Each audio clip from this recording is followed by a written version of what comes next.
Welcome, ladies and gentlemen, to a new episode of the X Button, Season 4, Episode 13. What would be like a normal season finale in like a normal cable show, but we're not a cable show, we're a podcast. I am your host, Alejandro. With me is the Pawn of Ronin. Paul, hey everybody. He back. I am back. Yeah. Man, and I have 2 feet in different camps right now, and I can't wait to figure out which one I land in. Let's go. Oh yeah, so always glad having you back in, especially as like my time with you is like slowly drawing to a close, at least for the foreseeable parenting. Just like for the first 3 months, at least. Yeah, losing you to the baby stuff. So understandably so. And even for people that wonder, like, why couldn't he be able to do this show like in those early baby stuff? From what I understand with parenting, you have to be like 100% like ready to help the wife with anything, and you never know what's gonna happen, and that's why.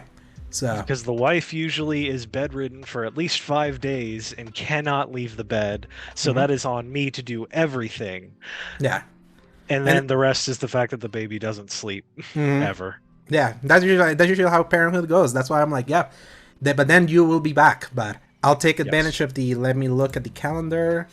I get you for 2 more before you depart. Because so That's weird. right before episode 150, which is weird.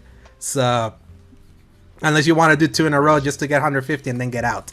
So, We'll see. Yeah, we'll see how that goes. Yeah, but glad to have you back here, Paul. Like the last time I talked to you about games was the spoiler cast. That was 2 weeks ago, and that feels like it happened a month ago. It was an eternity. Yeah, and that episode's actually doing really well. I've been like happy to see the response, both in audio and video. It's usually audio that does super well with us, and video is just kind of there. But this time the video gods like smiled upon us, and I'm really happy about that. Yeah, I can't wait to talk more stuff because now we live in a post-Rebirth world, and we definitely have to like talk about the games that came out the week we recorded that spoiler cast. I can't believe it's been 2 weeks since then. But before we dive into that, this is just a reminder that this is the X Bottom Podcast, our gaming podcast that posts every Fridays from 10 a.m. onwards, God willing, available on the YouTube channel Escape Gaming, as well as most audio services around the world, Apple Podcasts, Spotify, and the like. You can find links in the RSS feed at tinyurl.com/escapegaming. If you enjoy our show, give us a like and subscribe. So, Paul, before we dive into these 2 games, 2 weeks later, how are you feeling about Rebirth? Like, now that things have mellowed. It's gotten better. Right? That was... so I have to kind of clarify it in the method of... there's the part of, like, the plot. I was still like a little bit not sure on. By point of comparison, it's leagues better than some other things that we're going to talk about. Yeah. And it almost like by default makes it better when you're looking at both of them. But at the same time, it's like it was such a comfy blanket to sit into. All of the characters were so well fleshed out. The world was so well fleshed out. All of the details made you want to kind of explore it, even though there were issues with like the Chadley situation where a lot of stuff is blocked behind one NPC that just kind of has you run around and do Ubisoft things. And it just feels really different from the whole rest of the game.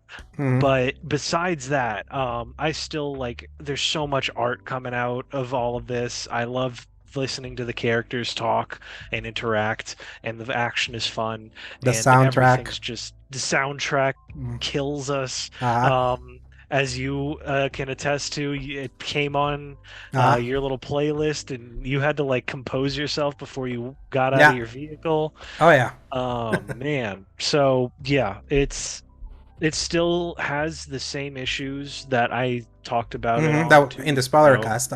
You can go listen to that. Despite it all, it was still great. Yeah. And you can hear all about that in that spoiler cast. The more I've been like marinating on that ending, because that was kind of like a big talking point about some of the things that ending missed and all that, the more I've been seeing a lot of people who are smarter than me, like going to the theory mode and analyzing all the little things that happen in that ending has made me appreciate that ending even more. On top of already the fact that I had loved that game before that point, and just over time, like I keep thinking about it, like the soundtrack again, like just like 16 last year is now on like an eternal rotation. There's like a heart and soul to that thing that has remained with me, that even though my clock said I had to intentionally stop because I needed to play other stuff.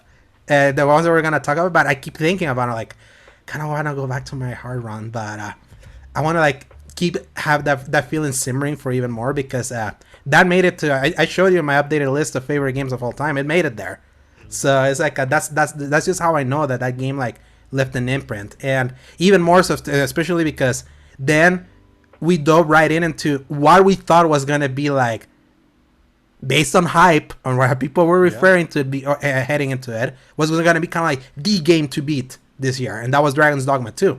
We even mentioned that in the spoiler because I kind of wanted to caveat it because I was seeing the exact same conversations that leading into like we were seeing Elden Ring like the week before, that I was like this seems really familiar, so this could be that it. And I went last week in the solo episode that I posted about why I only played it briefly, and I still haven't really gone back to it since then, but I want to.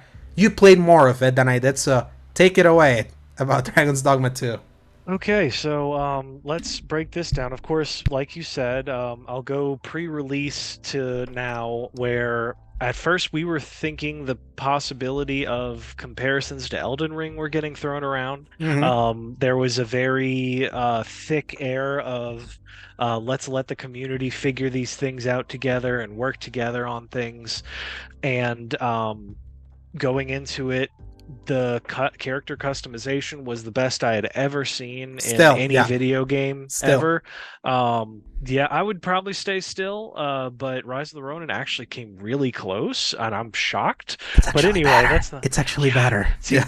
yeah, I was gonna actually get into the details of some very specific things, but yeah. So, um, Dragon's Dogma 2 came in like a wildfire, and the very, very quickly it was clear that it was a sequel to Dragon's Dogma 1 Mm-hmm. in the best and the worst ways. And it's not anything new. A lot of people were kind of saying that, but not many of them expounded on what that meant because very few, I would say, people played the original, besides like maybe watching a gameplay video on Yeah. it.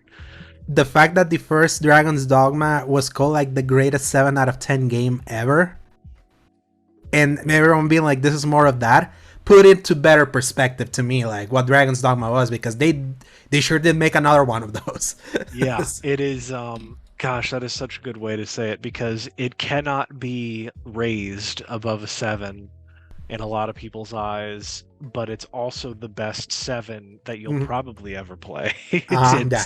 that is the best way to describe it. Yep. There are Um, amazing moments that can happen in the randomness of that game, like the yep.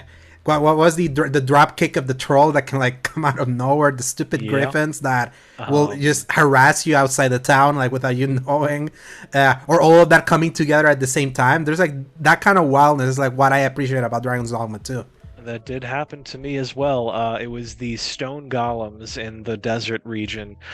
Two of them were fighting us, and then like part of this like caravan were coming out to fight it, and then a griffin drops down in the middle. So we're like fighting the two of these versus the griffin, and everybody's getting thrown around all over the place. But anyway, um, it kind of my realization. I'll talk about the plot first because there's almost nothing to it. Mm-hmm. It was this. It almost seemed like a way cooler concept of building up this. Oh yeah, in this country the arisen is revered as like a leader, and you're going to be the king of this country. And then they immediately undercut that by going, oh yeah, somebody else is like taking your spot, so you're not going to be a leader or anything. I was really getting like Fable 3 vibes for a minute, where I Oh was like, no. oh shoot, am I going to get to like run this country and make decisions and like potentially ruin things? And they were like, no, that's not actually happening. um the whole thing is about kind of like figuring out what the deal is with this monarch, and then you don't even kind of solve that issue. You build up doing 3 very frustrating stealth missions where this game is not a stealth game at all. Nope. um you have to sneak into the same castle 3 separate times and do the exact same thing to get completely different results out of it. And then right at the end of that first arc, after all this really boring stuff in the main storyline, where you finally are going to confront the guy, you immediately are like, hey, something's going wrong. Let's not do this actually. And you just completely abandon your plans. And like, that's it. And they're just like, okay, go to the desert region now. We got to figure something out. And I was like, I thought this was like the big end of this arc. So Hmm. it just continued to disappoint me after each step. And there were so many people that were like, yo, the political intrigue is crazy. And like, you have to like go figure this stuff out and they're hunting you down. I was like, no, this is not what I was hoping for. Hmm. So, and I have to agree. I think it was Sebastian that said it, that Hmm. it just made him want to play Dragon Yeah, Age. yeah. And I was like, dang, he's right. He's so Be- right in that one, because it's like the whole Mhm. pawn system. If you're like recruiting anyone, it's like it's cool in concept, the idea that some of these Yeah. pawns are like player created, so like someone could potentially like have recruited you randomly, like the character you created is kind And of like many available times there. they do, because when you sleep, it notifies you like, oh, your pawn is back from an adventure, and then you get items based on all that. And one of your pawn will make comments and say, oh yeah, my the master was like did X, Y, and Z, and it was Hmm. very interesting, or like I died immediately, Hmm. or I worked with this person for a very long time, and it's kind of cool because it like make some intrigue out of that, but at the same time, a lot of people have taken all of the fun out of creating their pawn, and Hmm. it is just the most basic looking person you will ever meet. Yeah. Like not even bothering to give them any other armor, which does not help that the economy in this game is garbage, because one piece of armor is like 10,000. Oh 12,000 yeah. gold at least. Any of the really good stuff is like 50 to 60,000. Nobody's going to spend that nonsense because you could just heal your character, and if they go down, you could just bring them back with most of their health anyway. And how about like running back and forth in that world with no real fast Oh travel, yeah, Paul? we're going to get into that. Because the director of Dragon's Dogma 2 was famously going on the record for, hey, for all of the people that I had to like adjust my camera to make sure I'm in this Hmm. shot for this. Um, he said, oh, a lot of people have issues with games having a fast travel system and they overuse it, and I really don't like that. What you need to do is make the world more interesting to travel. And I was like, fantastic. That is exactly the solution to that. But the problem is that that was implying that he was going to make traversal in his game Yeah. fun. Hmm. That was not true, unfortunately. Nope. I really wanted to give them the benefit of the doubt on this, and I also acknowledge the subjectivity of it because I see a lot of people that are loving it. Hmm. A lot of people choose the like, hey, this is a great like hub system. You go out on an adventure, you explore, you bring back your spoils, you reset, you treat it like you're going on a hike. You Hmm. just take only the stuff you need, you come back with more, you put it into your storage. I do appreciate that the storage transfers Hmm. locations. They don't need to worry about that whole realism nonsense for that. I don't care. I want my stuff at my other city, it's fine. But the fact that we're so held to this realism process of needing to spend so much time going from one place to the next, the like not only do are there no markers for quests until you get the quest, Hmm. that means that you have to just stumble across the NPC. I know there's stuff in place for you to get the NPC to show up in your path sometimes, but most of the time it doesn't. And Hmm. you'll miss stuff, a lot of stuff, especially if the NPC went off and got themselves killed somewhere and you didn't even know about it. So, if you're not regularly checking the morgue to bring them back to life, you might just be out of that. Hmm. And then, Or a pawn that gets sick, right? The pawn that yeah, gets or sick and upon can destroy see your that. town. All right, hang on, one thing at a time here, because that's another situation that I have more nuanced thoughts on.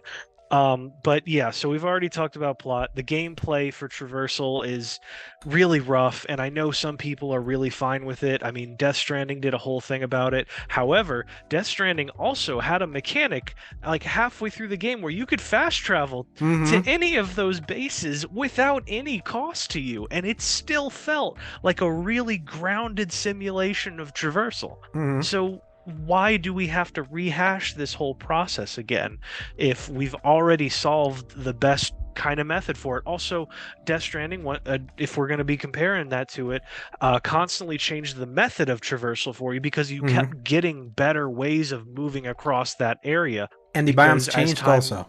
yeah, the biomes changed. The weather was dynamic.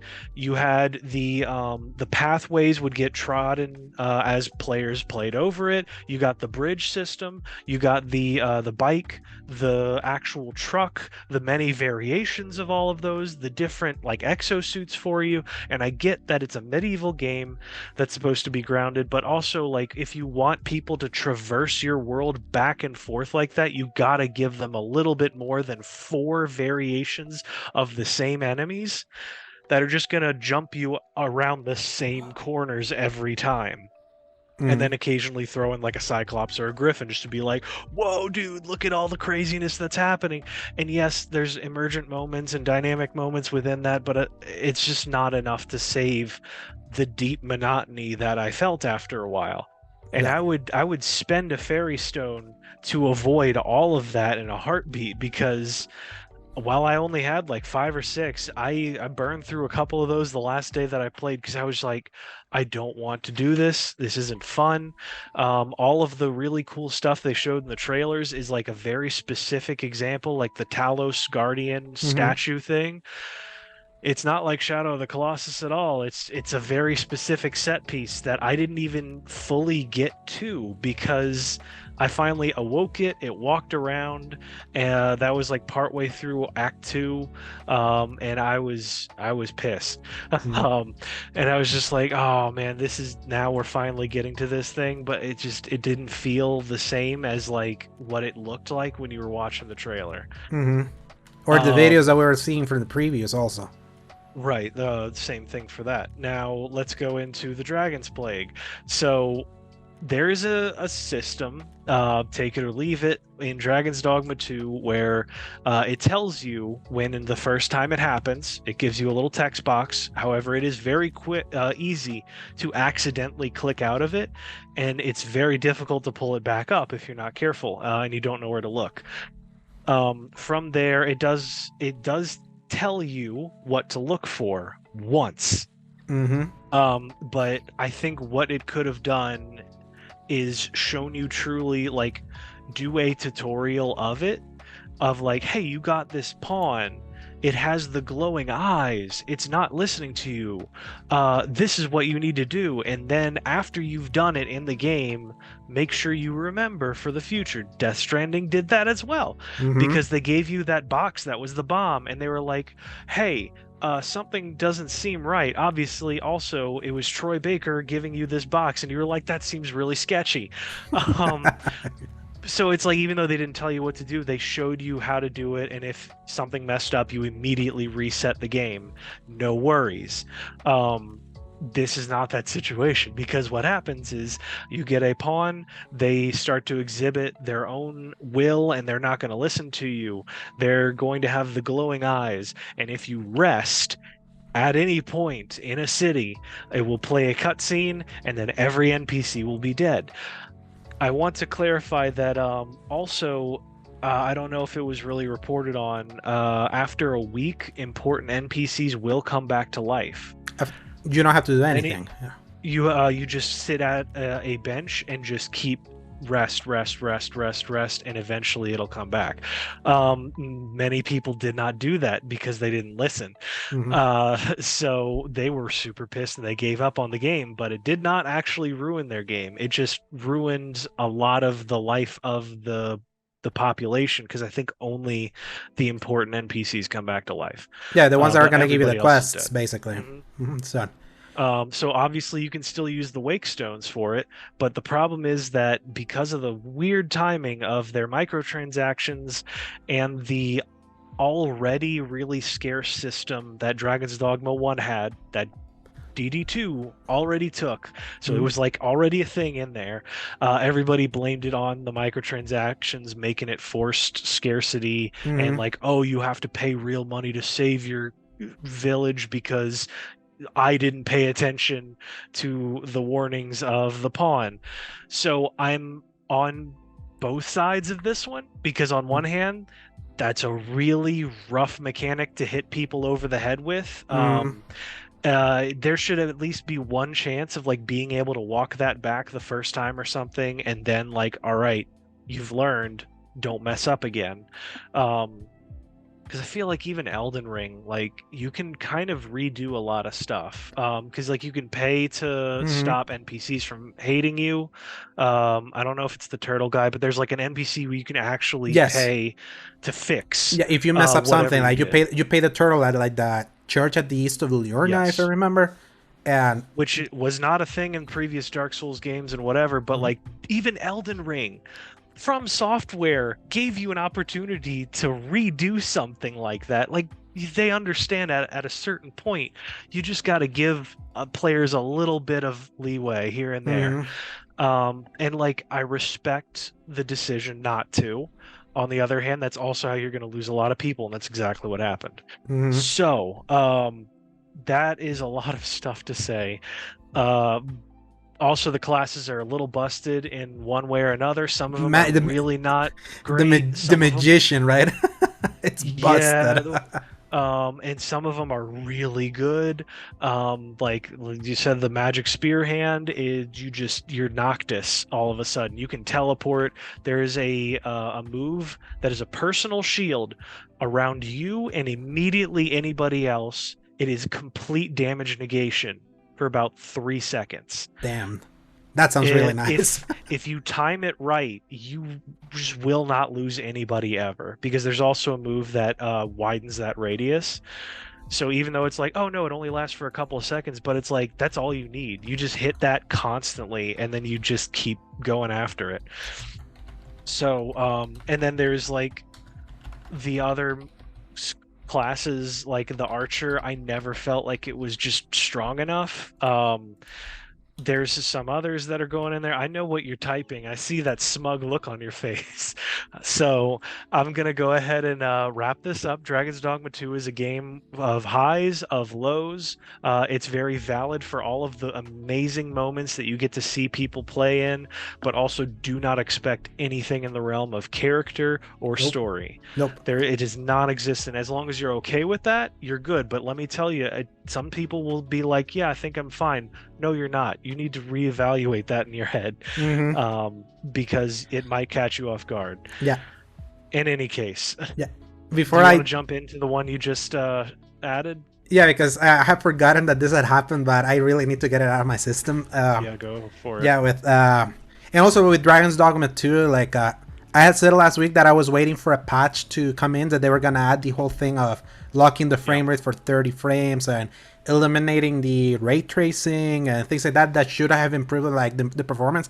I know that they patched it, but then at that point I was already playing other stuff, and that's just when I Yep. knew that Dragon's Dogma 2 didn't really grab me, or I didn't really feel the pull to go back to it, especially because obviously I went last week on a whole rant about how the whole microtransaction like fiasco that I covered in the news was kind of like a sprung upon a lot of people right before the game had launched, and that initially colored my impression. And then when you play it, often it's like it's not that the game is constantly pushing you unless like you get into those attrition points that then you start thinking like, man, this attrition is like they're slowly really wanting to push you here without the game outright saying it, right? And the gameplay sandbox is fun. I like seeing the videos that I see online, but it's just attrition, the game. That's just how it is. Just a game of constant attrition. And I know a lot of people that get so much satisfaction of seeing the attrition and pushing beyond it, or just pushing the boulder of attrition forward. And at a certain point, I was like, I'm not feeling that right now. So it's not a bad game for me, but maybe I'll change my mind with it. Like whenever maybe I go back to it, kind of like, remember Elden Ring I stopped playing initially because I took a detour and then I went back to it and still finished it and I loved it. Elden Beast aside, and the more I think about it, it's like I think Dragon's Dogma 2 is my first personal big disappointment of the year. In that, not a bad game, but with what I was expecting out of it and the lead up to it and how people were referring to, and also coming from Capcom and all that, it didn't quite do it for me. And that to me is sad because I've been loving what Capcom's been doing, and I know a lot of people do love that. And it's like they made another unapologetically one of those games. And this is just a reminder, sometimes not everything a company you love is gonna hit for you. But I definitely want to see, like, because they said that they want to keep patching it more. So I want to see that because in the first patch, they added more currency for the things that change your character or something like that. That wasn't there at the beginning. So I think they're taking a lot of feedback into consideration. So I kind of want to see what else they do with it. Because who knows? Yeah. It could be like a different game in 1 or 2 months' time. Will I still care? I don't know. But I haven't cared much to play it because another thing had come up. But I need to get this out of my system. Suicide Squad killed the Justice League. The first season finally launched. Like, yeah, let's launch the first season 2 months after the main game, when that game was already like really anemic with endgame content. But don't worry, it's because like they were working hard at work at seasons that we showed you a preview of, and right at the end of that campaign that suddenly ended. And this was the season that was gonna introduce the Joker, and I had already seen videos of Joker being like, okay. Apparently he can like fly around with like a umbrella or something. That looks kind of fun. Let me try it. I log into the season. 0 story. 0. Like, no new story missions. How did they introduce you? A motion comic. That reminded me of the motion comics that they introduced with Spider-Man, Mighty Thor, and the Winter Soldier over in Marvel's Avengers. What do they have in common? That's how they treated the game as they were winding down. They did the bare minimum effort of like no cutscenes, nothing new. Just here's a new character and just keep playing a bunch of the old stuff again. But here's also the kicker. Unlike Avengers, that when they introduced a new character, they gave you access to that character immediately. Guess what? You have to grind a new battle pass. That's called Fear Ranks. Up until level 35, where you're gonna fight Brainiac again in another recycled boss fight. That this time, like, do you remember how the final battle with Brainiac in the normal campaign was the Flash? Was basically Brainiac using the Flash's powers, and it was the exact same mechanics and all that. This time, he's doing that with Green Lantern, so they're already recycling that.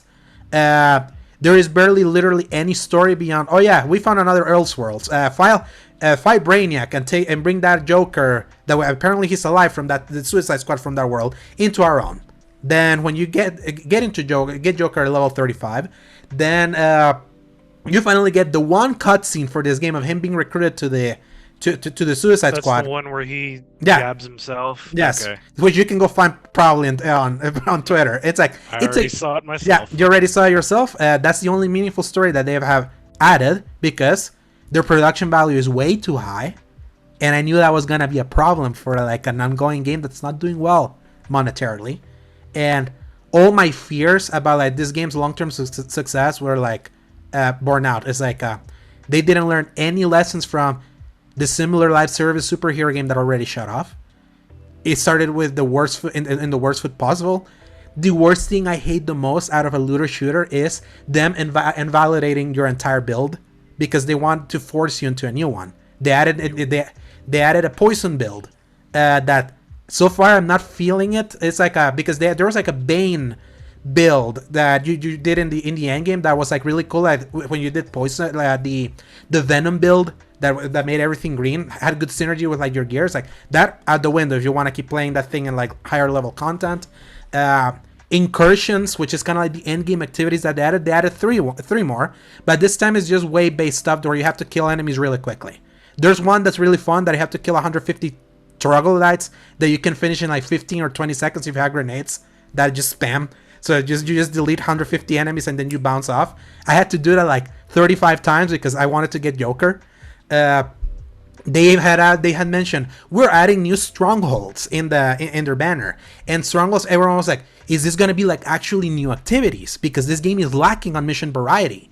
It's considering how fun it is to play moment to moment. It's like, give us something more than just the the Pokemon bus saving civilians, or like destroying the cannons, or the 3 generators that repeated over and over and over and over again. What are the new strongholds?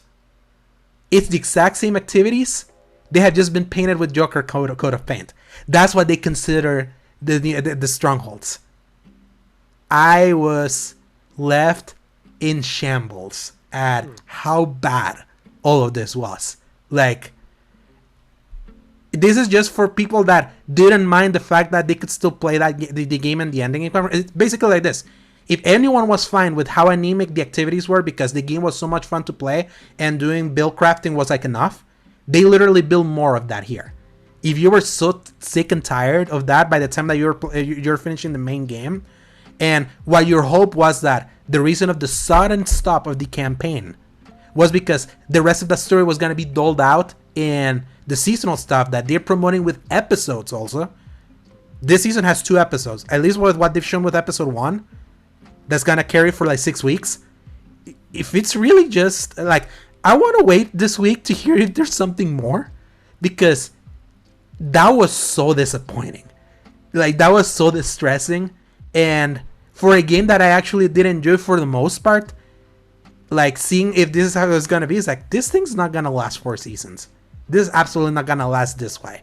Like, you know how we do seasons in Destiny, like, at least there's some story that you can come in week in and week out, and then there's activities that you can keep playing if you want. They didn't even have that. Up Destiny for what they were doing, and that would be a feast compared to what you saw with Suicide Squad. Yes, that to me made it worse, because I was like, I can't let you. And here's the worst part, because the guy that reviewed this game over at Season Gaming, who was one of the only few positive reviews this thing got during the review period.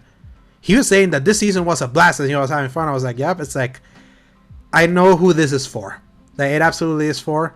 And this season, if this is how it's going to be, it's super sad, because I had been hearing a lot of the leaks about what they had planned, like in the next seasons. I had told you about it, kind of like what plans were happening with the Deceased Justice League, quote unquote. And I'm like, now I do not believe that. If that's how this is going to be delivered, it's just going to be random dialogue that's going to play out as you're just running through the exact same city over and over again. Maybe they're going to do it like in a stop motion comic. I'm not expecting them to do like the full on mocap, high production quality of like the storytelling, which was good in the main story. Those story beats were like what kept me playing before like the story just kind of like smash cut into an end. So it's like, this is the moment. Like, you remember when I said Marvel's Avengers, I'm breaking up with you, that took 2 years? Yep. This, unfortunately, is happening a month into the game. I am done with Suicide Squad Kill the Justice League. Fuck this game. Yeah. Like for real. It's like, it's so sad that they couldn't even prove wrong the haters. Like, they have proved every hater right with this thing. And it's so sad, because there is quality there. And sometimes I see it, like, I did play a few times with the Joker. He's fun to play. I wish there was more fun stuff to do with him, instead of what they have you do that with him. So, super sad. But hey, for the 600 people are still playing this game, have fun. Yep. Yeah. Hopefully that works out. Oh yes. But Rise of the Ronin, Paul.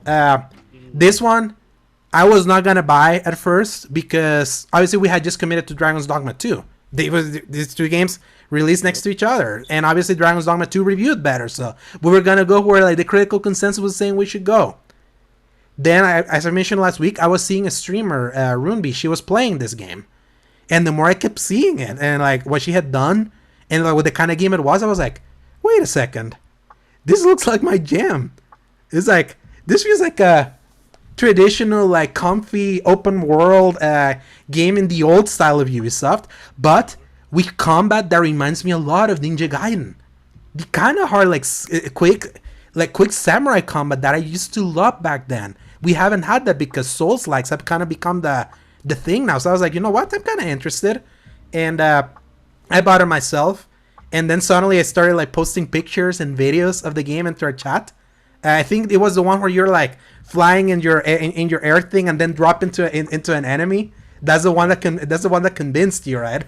It was kind of a mesh of everything actually, because it wasn't any one thing at first. However, I immediately sat up when I found out how detailed the character customization was with that as well. Uh-huh. The fact that you can create two characters, Yeah. and the one where you were like, "Yo, I've created young Sephiroth and Uh-huh. And Frieza, Frieza, and yeah, the how same streamer. good they looked." Yeah. And not only that, you saw the video, right? That Yep. when spoiler alert, something happens to your brother because they're two Whichever siblings. character Yeah. you don't choose, yeah.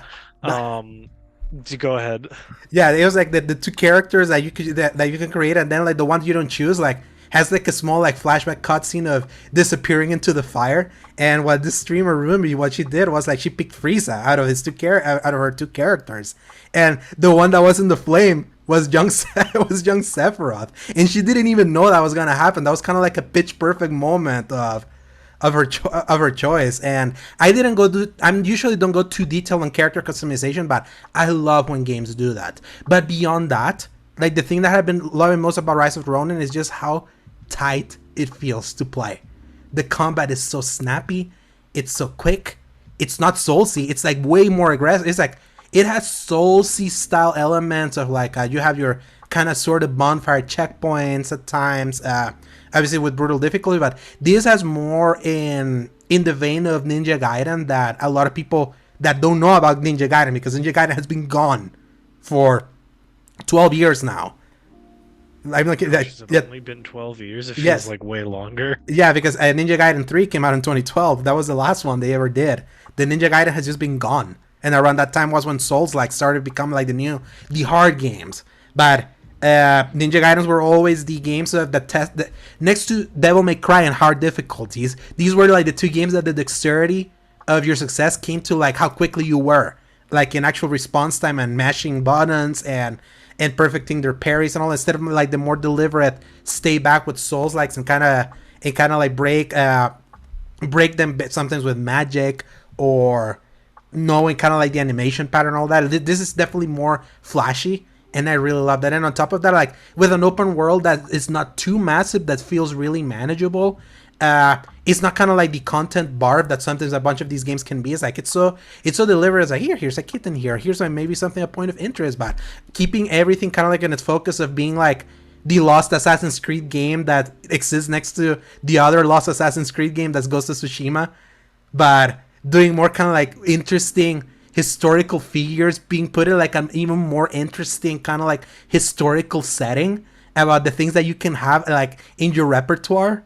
That it's so on the nose that I have to love it, because having just replayed parts of Assassin's Creed 3 and parts of Assassin's Creed Unity or 2, Syndicate, I think. mm-hmm. And Syndicate, of course. Mm-hmm. But it's like it's the exact same method where you're walking by and you go into a shop and it's like, "Hi, I'm Ben Franklin." Yeah. It's like, why did you say it like that? Mm-hmm. And it's the same Look thing at us. when you meet that Ronin dude and he's like, we'll make sure this happens if my name isn't Ryoma Sakamoto. And it's Yeah. like, oh, okay. It's so Great, good, buddy. yeah. It's so delightfully goofy. Like I love how goofy it is. Yeah. Because compared to Ghost of Tsushima, that tried so hard to be a Kurosawa film, Even all that. So serious at all times. Yeah, and that worked for it in a way, but it was kind of like me looking back and seeing like the whole self-serious nature of PlayStation wanting to be like considered this whole prestige thing that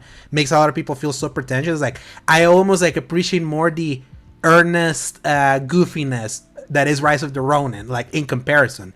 Even though it's like how I consider it is like it's Ghost of Tsushima with way fiercer combat and a little bit uglier. But even then, Yeah. it's like I don't care much, because I feel there's still moments where this game like has a specific style to it. Like sometimes like when you see the colors in the world and the kind of style that it goes, cinematic at times. Yeah. Because at first the reason I wasn't interested was a lot of the preview stuff had like really rough shading. Mm-hmm. Like you were running around the horse and it looked garbage. Mm-hmm. It just like it wasn't feeling right. But then when you were sharing your gameplay portions and Mm-hmm. screenshots of yourself, Mm-hmm. it was suddenly like like, oh, this seems way more polished than any of the preview footage was actually giving. And Yeah. especially because of how many people that I follow were like, I don't recommend this game. Mm-hmm. And they were like touting on Dragon's Dogma 2. Mm-hmm.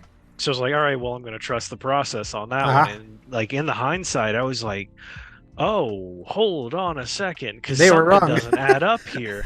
Like, I can get why some people like Dragon's Dogma 2 more than Rise of the Ronin, but Mm-hmm. I would say that it is, I don't want to say reductive, because everyone loves using that word, but Mm-hmm. I feel like people missed the boat on what Rise of the Ronin was trying to be, Mm-hmm. because it nails all of that. And I wonder if it's because like a lot of those people needed to have been there for the 360 era of Mm-hmm. that kind of game, and also like be able to respect what that was and like remember what it was like, while Mm-hmm. also giving us a lot of the quality of life that wasn't there in those games. Because like you look at the facts, you've got your character. You Mm-hmm. make two of them. Yeah. You get to pick your favorite out of that. You get to do like this really fun little switch back and forth during your intro mission or whatever. You get like a fun tutorial fight against Matthew Perry, the real Yes. life The real life. historical figure, and just murder him. Mm-hmm. Which I was like, oh, this already feels wonderful. I'm already hooked. But then from there, you have, I believe it's 8 different weapons, Yeah. something like that. With some of them only have like 2 styles, but like the katana itself, or the shoot, I'm forgetting what Have they you actually found the call it on this one. have you found the Hayabusa style? I don't think so. Okay. I have the shadowy one. Mm-hmm. I have the default. I have the one that I think Ryoma gives you, where you kind of like the one big swing, or you do like Mm-hmm. the somersault move. Mm-hmm. I don't think I have any others of those, but I've been like collecting Yeah. random other Because styles. this is a Team Ninja game, like you can find something called the Hayabusa style that is basically Ryo Hayabusa, the main character That's right, of because he holds the it Ninja upside down in Gaiden. Yeah, that one. yeah, and then does the double attack and then turn around and slash down. Executes enemies when, especially when you do the staggered, and then you press like triangle to like finish them. It's Hmm. like is the exact animation beat for beat as you execute things in the Ninja Gaiden games. It's like this game is those games. Like this game is like those games, and I'm so happy that it's like that Team Ninja's like hitting their heritage with this game, like something that's like snappier and more arcadey. Mhm. Also, That the character from Neo is a preset. I mm-hmm. don't know if you saw that. That you can just select and you play as the Uh-huh. Neo 1 character from it. But Mm-hmm. I'm almost positive there's other characters in there, Mm-hmm. that because it all looks very specific, and I was like, this looks very close to something that already exists, but I don't know how to put my finger on it. So Mm-hmm. there, it's all like a love letter to all of the stuff that they used to create with all of this. Mm-hmm. It's a love letter to those 360 Assassin's Creed games, Yeah, especially, but and it's also just so it just feels unapologetic being good. a game. It's so unapologetic and how everything is just in service of being a good time in game. Like Yeah. there's one of those kind of like a how we were talking about like Dragon's Dogma 2 is also a very gamey game. It's just kind of like attrition the game. It's like a lot of its brilliance rests on you pushing the boulder that is attrition. The attrition of Rise of the Ronin is way different because it's more about skill. It's a easy to learn, difficult to master combat system that once you get kind of like in the flow of how you do the parries, which in this case is triangle, you're probably used to like having to tap L1 as much, especially like if you come from the I've Sekiro. started to come around on Yeah. it, because I realize it's kind of nice being able to fall back on L1 Mm-hmm. if you can't really trust the Yeah. parry, because the parry move is a full like Mm-hmm. Attack. swing. Yeah. So then I was like, all right, I kind of see what they're going for. I'm getting familiar with their And not only game, that, as it were. it changes completely the dynamic of the combat because it's like you're being aggressive. It's like an actual sword fight. He's not just waiting and trying to like deflect the blows. It's like the complete back and forth that makes engaging on combat so satisfying all the time. And even though its open world may not be like the most innovative, it's like it's such a this feels like a warm blanket to kind of fall on. It's like there's just something about it that's like so appealing that's why Rise of the Ronin to me was the one that came out winning from these two. And also because I didn't have real expectations for it until I actually got to see for myself like exactly what it was. That I'm like, this is why we shouldn't like. This is why reviews can sometimes be good, but also not like the final say of like why we want to, like why you want to base your opinion on that. Because yeah, I've had way more fun with Rise of the Ronin right now.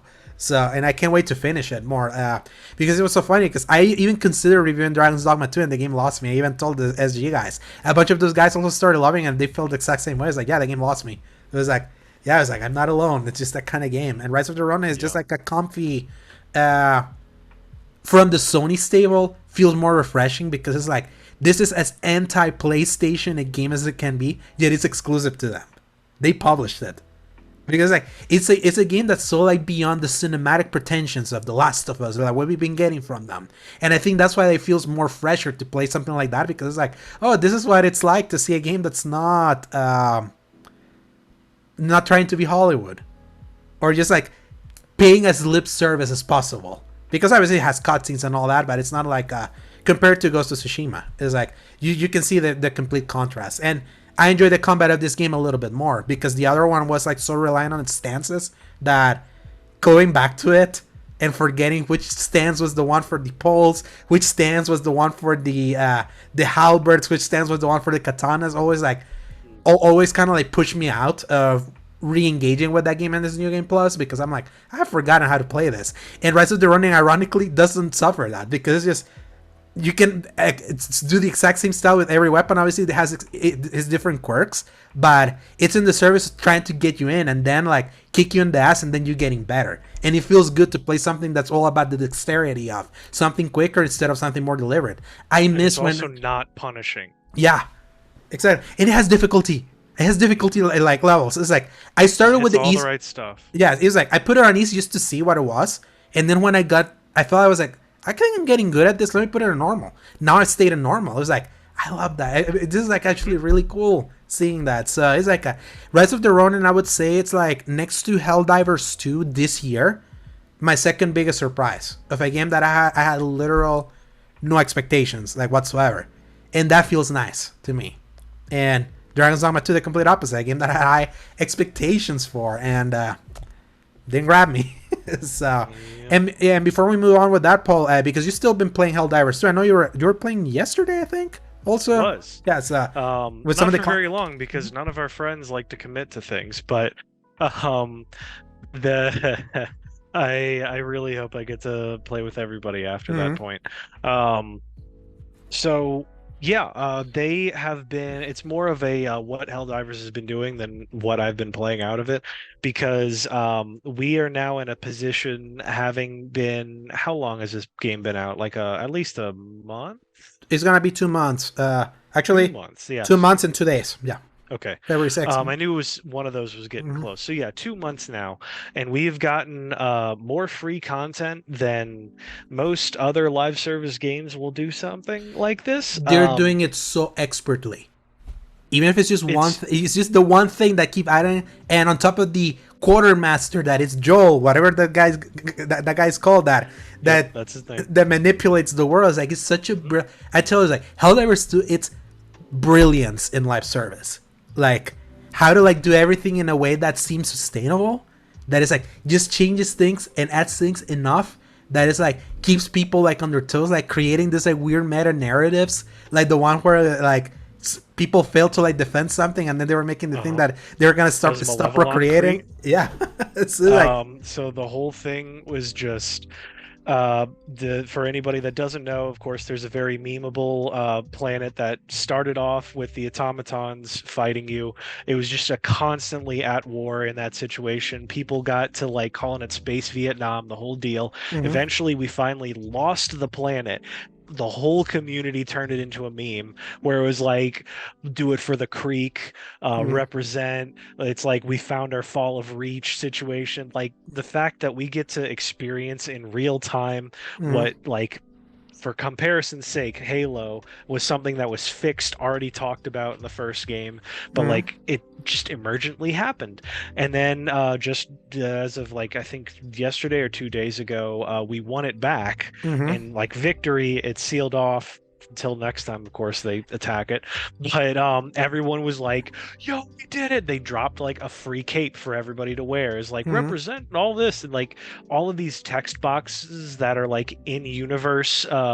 This is a message from the president. We thank everybody for doing this. And, like one time they were saying they lost a planet and the president like shut down procreation Mm-hmm. options for all civilians. Yeah. So it's like, yo, they made us not be able to have sex in Sex. the game because we failed. Yeah. It's like the dumbest stuff, honestly, but it's so tongue in cheek of like, yep, that's perfect. Like just say that because of how much the satirical essence is just baked into it, that you can just say whatever the heck you want and everyone's like, this is hilarious. So like let me get back to the actual gameplay stuff that they've been adding. I mean, Mm-hmm. they've added the mechs, which I mean there's one mech, but that's all you need. Mm-hmm. There's going to be more of them though. There has now been at least four, I believe, different weapons added in the first Stratagems one. too. Two more stratagems on Mm-hmm. top of that, which are one of them was a machine gun and the other one is a like a rocket launch. It's basically the Spartan laser. You charge it up, it Mm-hmm. does a spin wheel, and then it just like and it's like a rocket launcher, instantly deletes almost everything that it hits. Mm-hmm. And then it's on a cooldown and then it comes back. Anyway, there's just been a lot of that going on. They recently put a balance patch in. They made a lot of other weapons viable again. Yeah. They nerfed an Improve. overpowered one also, right? They did, but I realized after the fact because there was a slug shotgun that is just like you can reload it and it doesn't drop the entire mag. It's just like you put in each Mm-hmm. slot as it goes. It's really good accuracy, medium penetration, so you can shoot just about anything with it. One shot to the head kills most things.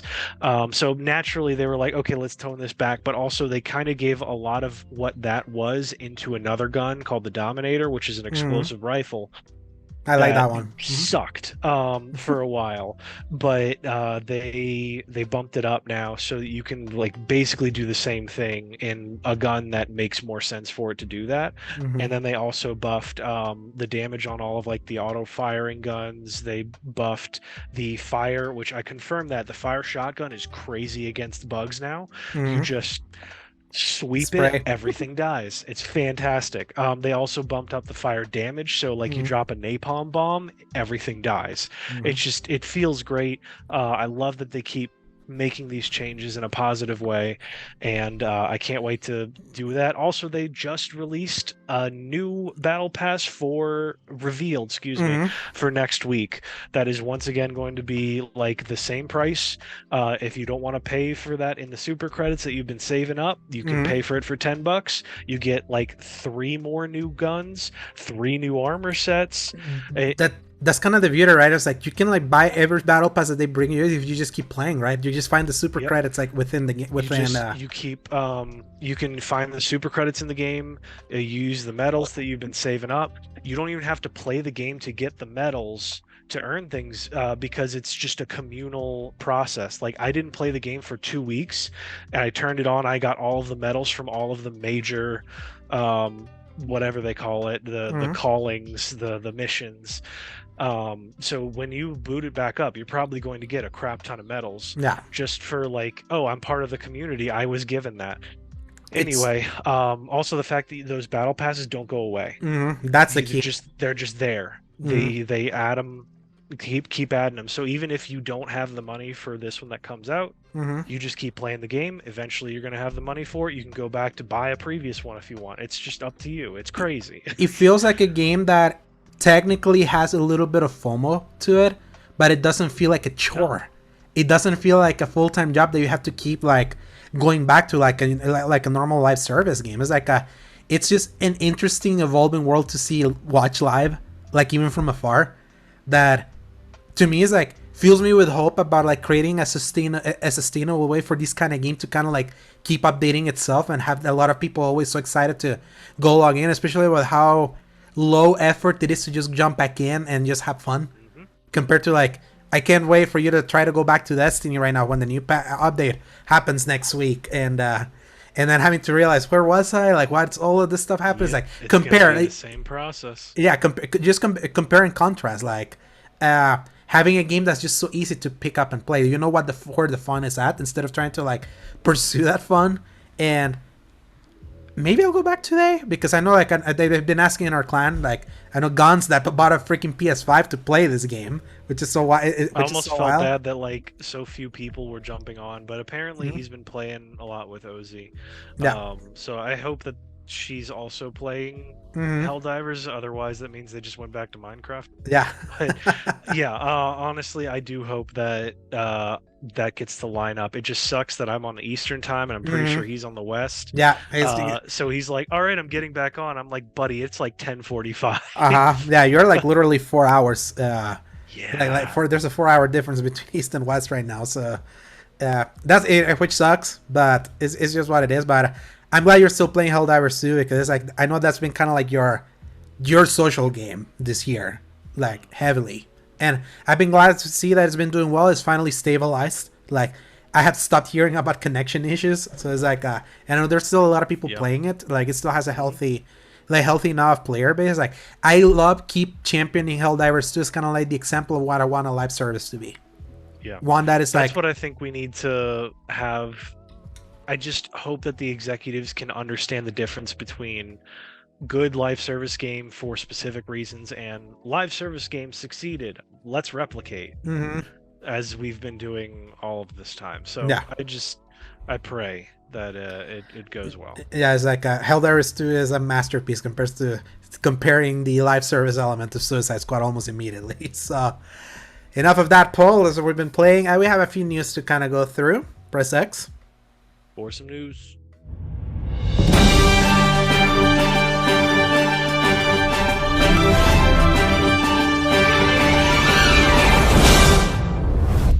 Story number 1 by Chris Cohen over at BGC. Paul, a new era begins for Sony PlayStation. So, Sony President Hiroki Totoki officially begins his role as interim CEO of PlayStation.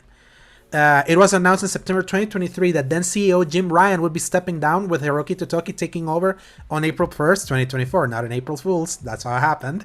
Ryan has now officially left the company, thank God, with Totoki stepping in to oversee the PlayStation division while keeping his current role at Sony Group, while a more permanent successor to Ryan is found. Mr. Totoki will work closely with Sony Group Corporation Chairman and CEO Kenichiro Yoshida and the management team of SIE to help define the next chapter of PlayStation's future, including the succession of the SIE as CEO role, Sony said in a statement at the time. Although his interim CEO role officially starts today, Totoki had already started visiting studios in recent months and has already made his views on Sony's gaming strategy clear. In February, during a Q&A session following Sony's latest financial results briefing, Totoki said he wants Sony to be aggressive when it comes to improving his gaming division's profit margins, which he says can partly be achieved with a greater focus on bringing first-party games to PC. Addressing a question asking why the game division has been seeing an increasing gross income but not in profits, Totoki made it clear that he feels releasing games multi-platform, which he seemingly clarified as meaning PC, continues to be the way forward. In the past, we wanted to popularize consoles, and a first-party title's main purpose was to make the console popular, he explained.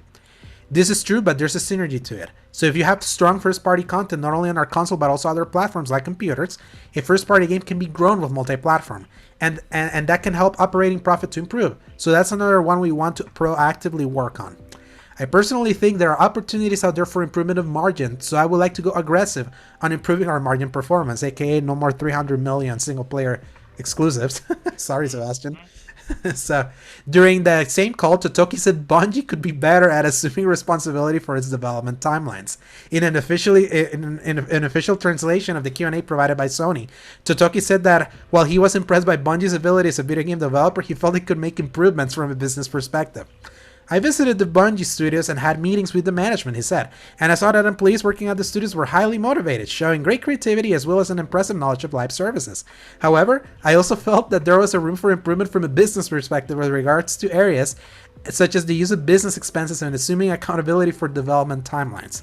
I hope to continue the dialogue and come up with some good solutions, because the final ship got delayed for 4 months, and that was going to be like their big thing, and look where they are now. So, a new era for PlayStation begins, Paul. Like, during this podcast's existence, we have lived in the Jim Ryan era. We know what PlayStation has been under Jim Ryan. It's been a weird time where The games have To been say the good. least. Yes. It's like, when you look at it from the news perspective, it's been bad.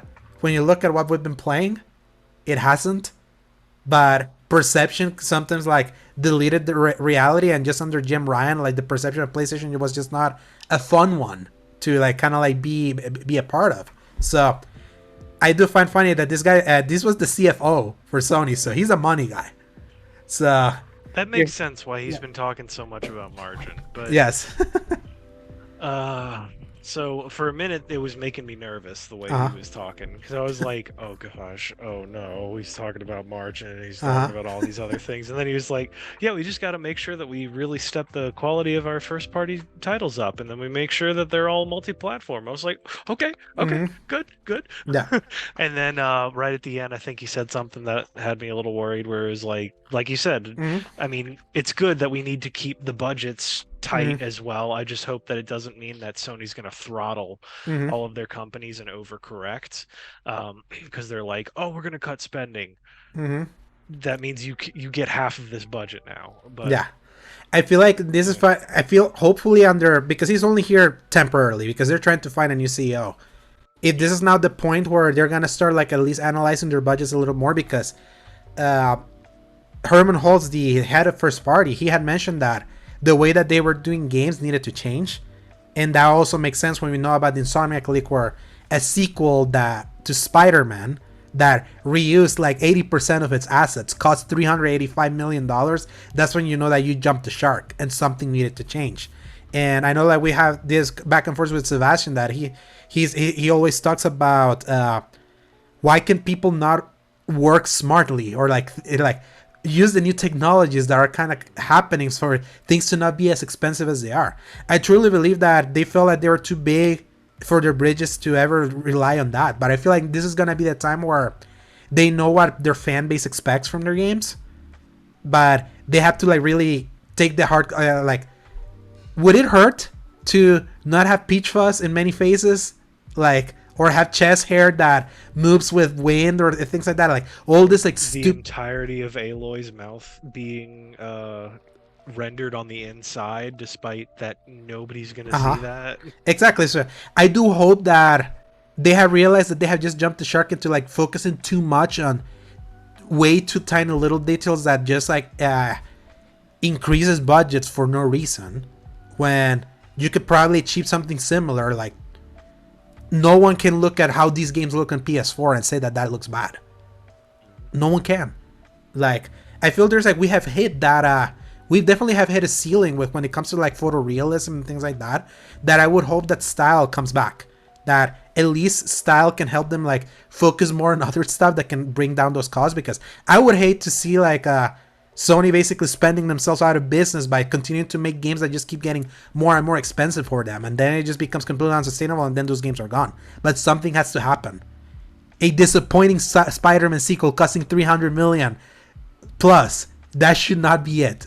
That, Gosh, I can't believe that was the thing. yeah, that still pisses me off that that's how much that thing costs, considering that game. But yeah, can't wait to see how this year goes for Sony, because it's like there's a later Sony news for if we're gonna leave for headlines. But story number 2, Paul. This is one of 3 stories that happen about Hellblade 2. There's only one that I want to focus on for like deep dive. The other ones are just headlines. Story number 2 by Tom Ivan from BGC. Hellblade 2 studio Ninja Theory thinks its fans enjoy shorter, focused games. The Microsoft-owned studio recently announced that Hellblade 2 will be released on May 21st on Xbox Series X and S and PC. It also confirmed that the game will be digital only, cost $50, and will last as long as its predecessor, which took players around 8 hours to complete. I think that we always set out to do is to tell a story, and for the game length to be appropriate for the story that we want to tell. Ninja Theory studio head Don Matthews told to IGN. So it's not really a case of setting out to make shorter experiences. I think it is. There is a story that we want to tell here with a beginning, middle, and end, and what is the right shape and size of experience to tell that story. So that's kind of where we start. Matthew said digital distribution has opened up a space for games of all shapes and sizes. He added, so I'm really pleased to see that there's a lot of people that actually enjoy a shorter experience, something that they can sit down on a whatever Friday night, stick their headphones on, turn the lights off, and kind of sink into an experience, and players who don't necessarily want something that is 50 hours long, 100 hours long, so it's as long as it needs to be. And I'm one of those people. I like shorter games. I think there's a lot of pressure in people's time these days, and I think our fans, from what we hear from them, they enjoy a shorter game where our intention is that every step of that journey is meaningful. There's an audience of people that want games that are focused. Coinciding with the publication of new Hellblade 2 previews, Xbox has confirmed that Tamim Antoinette, who co-founded Ninja Theory and served as its chief creative director, has also left the studio. So, I have been saying many times that games can be everything, but we have definitely gotten too many glut of these games are way too damn long. I've said that often, but I know there's also the conversation about, yeah, it's like, make a shorter game, but don't charge me $70 for that. Lo and behold. Yep. Yeah. At least these guys are putting their money where their mouth is. They understand. It's like, yes, it's gonna be this is gonna be a shorter experience, and it's gonna be properly priced. What other recent game that cost $50 that was around 8 hours long that I loved? Miles Morales, and that worked. And like, that was $50. So it's like it was only an hour long. I mean, 8 hour long game. If you did everything, yeah. It wasn't. Dang, Yeah, it's it's a short game. Yeah, I so didn't it's like, realize how short it was. and if you just blast through the story, it's like 3 or 4. So Right. yeah, that's it's a shorter one, but it's like it had enough that it still felt like a decently enough complete game, and one that didn't overstay its welcome. The first Hellblade being 8 hours is like, okay, it's like that worked. Some of the things that I've been reading from the previews has been like really exciting. Is hearing more about like how they have improved more like on crunchy combat. Apparently it truly is a visually spectacular game. Like that's been kind of like its marketing beat in a way. Like every time you see Hellblade, it's just about how it looks. So Yeah. Xbox finally gonna have that game for them, and it's coming out literally next month. It's one of the big games, and best part, it's on Game Pass. So, so at least we get to like see that. So Mhm. I hope this hits It for is them. nice that the low price of free with Mhm. an asterisk is going to be applicable for us for this, because I am curious, but also I'm one of those You- weird people that You just didn't log the don't first know if- one. I didn't. I didn't even really play the first one actually, but it's like everything I saw of it, I kind of got the gist of what I was going to be getting, and I didn't feel like I was missing too much, which is unfortunate because everybody I talked to was like, "Yo, this game's amazing." I was like, "Fantastic." I don't think I'm really interested. Yeah, it's just very. Um, It's a very unique game. That it's so Yeah. that is so filmic. Also, Which- there's another reason, the exact like filmic, because I just finished Alan Wake 2 like a few months ago, and I don't think in my heart I'm ready to go through another like characters losing their mind and like going through the horrors of everything. And I was like, oh, I don't know if I could do it to myself, because I recently watched a video on Alan Wake 2, and I was like, man, that game was great. I do not want to go back to it anytime soon. Yeah, it was heavy. It was like it was so intense, such an intense game, but also such a masterclass in medium convergence. I would say. I wouldn't say this is kind of like pursuing that, but this was also they're building up on the strengths of what they did with that original game. A game that you have to play with headphones. You literally have to. It's like this game did by linear audio so well that it was like that was part of the experience. Like the whispers that were like in your head, like guiding you through the game, even like helping you during Because combat. I think it helps you finish finish puzzles and Yeah. fight the enemies, because they'll tell you like what's going on, but it's also they'll be like right behind your ear going. Yeah, it's just such an it was just Yeah. so unique in the way how it did presentation, and it was a limited but fun enough game of one-on-one sword combat. Also, it wasn't quite like for example Ninja Theory. These are the guys that made Heavenly Sword, Enslaved, Odyssey to the West, and DMC Devil May Cry in 2013. So they have some pedigree in combat before them. This was like they focused so much on its presentational aspect that the combat of this game in the original one was overly simple compared to what they had just done, but that was kind of like in service of the story they were telling of this fragile woman that was losing her mind. So I really want to see how they evolve that, and more than anything I just want this to be like a desperate win the Xbox fan base need. They sure need I it. do hope so. Yeah. Because as much as I hate the concept that is probably going to just like fan the flames of Mhm. hatred again, I do want them to have that moment of like, yo, we knocked it out of the park, so Mhm. that Sony can sit up and like really take it seriously. Yeah, because let's be honest, this entire generation that has not happened. Even when we thought it was happening with Starfield, and we know. I remember when everyone was like, "Yo, the Xbox is more powerful." Oh, so Xbox One. Uh-huh. It's like, did you? Uh-huh. Because you haven't put much out. That's what's been so funny with them. Is like the Xbox has been a weird console this generation. Really weird. Of like Game Pass is undeniably great. Like I liked a lot of the things that they recently added there. Like even Diablo 4 is now there. Like for people that didn't even play Diablo now they can do it for the price of subscription free and play it there. And technically that version, the Xbox version, is actually slightly bit better than the PS5 version also. So it's like that's where I'm gonna play it in the future now that we have it in Game Pass. But they just don't have like a meaningful win. When I say meaningful win, like just look last year with Nintendo with Zelda. Like, Yeah. like they just kind of like what a meaningful win. Like, I don't like it personally. Look at Spider-Man 2 also.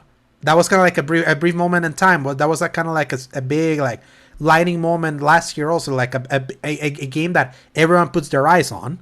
It was like they wanted that for Starfield, and that it didn't even happen for them. Or like a lot of people breathed the copium with that one, even with us for a while before the game just completely collapsed in front of our eyes. So and that game hasn't even been meaningfully updated, which is wow. It's been like 6 months since that game came out, and no news on the expansions for Starfield or even more meaningful additions. Like Starfield is in a weird position. So it's like they need that win. I hope it's win. I hope it's a win. I hope this is also a win for $50 like more focused experiences. I would like that. So because I feel these kinds of games can exist next to the 130-hour epics. Not everything can be that, because in the end, then you just don't finish them. So, and then you're just sour on them. So It just kind of turns to mush in the end. Maybe dust would have been a better word for that. Mush and dust are equal. Yeah, mush and dust are kind of like equally valid perspectives. So, but that just becomes there because eventually, like, I'd rather leave a game satisfied than a game tired. How I know that I really loved Rebirth? How many hours I played of it that I'm still not tired of hearing about it or looking at videos about it. It's just like it's rare for me to like play that kind of game and not feel like I'm just ready to be done with this. So, something that I'm kind of tired of hearing if it's a will day or one day happening, but I'm hoping it will happen. Crossing fingers. Story number 3, Paul. Saber Interactive CEO says its Star Wars KOTOR remake is still alive and well. In an interview with IGN, Matthew Karch was asked to definitively confirm that Saber was still working on the game following its split from Embracer Group last month. It's clear and it's obvious that we're working on this, Karch replied. It's been in the press numerous times. What I will say is that the game is alive and well, and we're dedicated to making sure we exceed consumer expectations. By the way, remember, Aspire was the one working and then they transferred this project to them. Also, wait 1 second. He said the status is obvious? Yeah. Are you sure about that, sir? Yeah. Because it is not. Yes. No. Story continuing. Despite Karch's suggestion that the KOTOR remake status is obvious, there has been questions around the game's development for some time. Billed as a collaboration between developer Aspire and production partners Lucasfilm Games and Sony, the remake was announced as a timed PS5 console exclusive during a PlayStation Showcase event in September 2021. The showcase you watched after you survived the hurricane, Paul, just to kind of give you an idea of time, how long it's been. It has beset by problems over the past few years. However, starting with reports that Aspire had stopped working on it. Embracer had previously confirmed that Saber Interactive was working on the game, with Bloomberg claiming it had taken over entirely. Some eventually believed the game may have been abandoned, but in November, journalist Jason Schreier wrote that he believed it was still in development to an extent. When Embracer sold Saber last month, it was reported that the KOTOR remake was going with Saber, according to Schreier. However, when announcing the deal, Embracer said it retained 2 joint projects with the buyer, including a previously announced AAA game based on a major license, which implies that the KOTOR remake will remain a jointly held asset between Embracer and Saber. So basically, Embracer will still publish it if it makes it to market, even though they're not actively funding it anymore because they don't own Saber because they sold Saber. will this actually happen, Paul? Will we actually get a KOTOR remake where we finally get that story told in? It's so badly. Yeah. It's the fact that like things now in the live action and animated spaces for Star Wars are still referencing things from a random PC game Uh huh. from 2001, I think, if I'm getting 2003. that number. 3, thank you. Um, it, I can't believe that it's that influential that people will still reference stuff, and all of those like, what Jedi is the most powerful? Everyone's like Bastila, Yeah. easy. It's like it's always like these characters that were introduced in this whole process, and at the time that was the big introduction to like, whoa, this is thousands of years before all of the other stuff. Hmm. There's no connection to the Skywalkers or anything, and that was like the best thing you could have possibly done. Plus the fact that they had two of the most insane animated video trailers Uh huh. for the Knights of the Old Republic. Actually, that was later on, but You're talking about the old yeah, Republic, right? that one was the Old Republic. But like, just the fact that they still kept hitting that over and over again with that whole concept was just crazy. And then they brought Knights of the Old Republic back in the Old Republic, but that's a whole other discussion. Anyway, I want it so badly. Yeah. This story was amazing, even if the gameplay has not aged the best and all of the facial movements and stuff have not aged.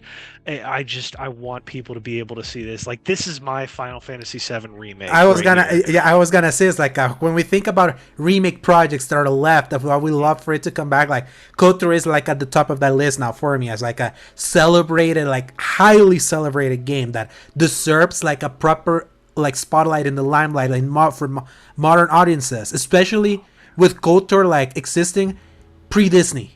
Like in an era, this was the era before like Disney was like, oh yeah, all that EU gone. Yeah. Even though now it's like they're slowly being like, do you remember when Kathleen Kennedy was like, it's so hard to make Star Wars movie because there's barely any source material, and everyone was like, you threw it away, you dumb bitch.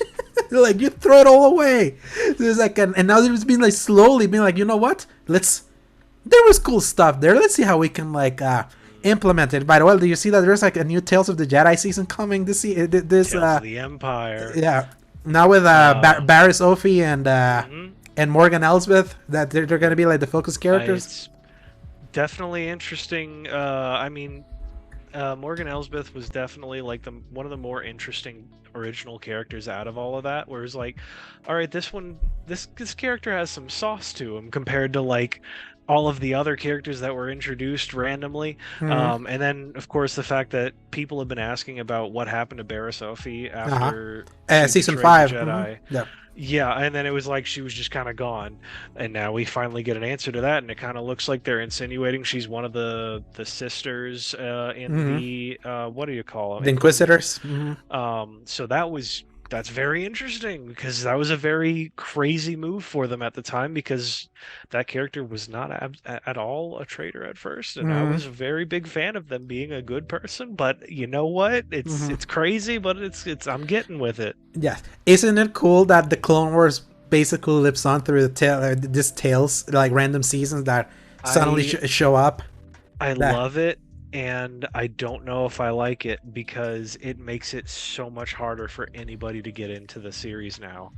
Because I can say every time something comes up, it's, oh, this is that obscure character from something else, and you always have to hit somebody with that from the start because nobody's doing the like Avengers style, like early Avengers, where it's like we're going to actually explain who this character is within the story they're watching. The story of what, yeah. So like you don't need to go back or any of that. But this is like, oh look, it's Ahsoka, and like. Bless my wife's heart because she tries for me, but we tried watching the first episode of Ahsoka, which is still like the worst episode of that whole season. And she was just like, I can't follow this. I have no understanding of this. Because like, they're not even trying. Yeah. And I was like, you're right. They're not trying to explain this at all. And I hate that they're not even like from one medium to the other. You have to make an introduction. It was a Mandalorian season 3 problem of people that ignore Boba Fett is that they are like interconnecting everything so much. And especially from mediums where a lot of people is like, there's people that will just watch live action stuff because they were not going to give animation like its own Like which it's is a, like it's a it's a time of different day. discussion, Yeah. but also like you got to understand a lot of people aren't going to be able to make those connections because nobody's like terminally online in Mm-hmm. the casual space.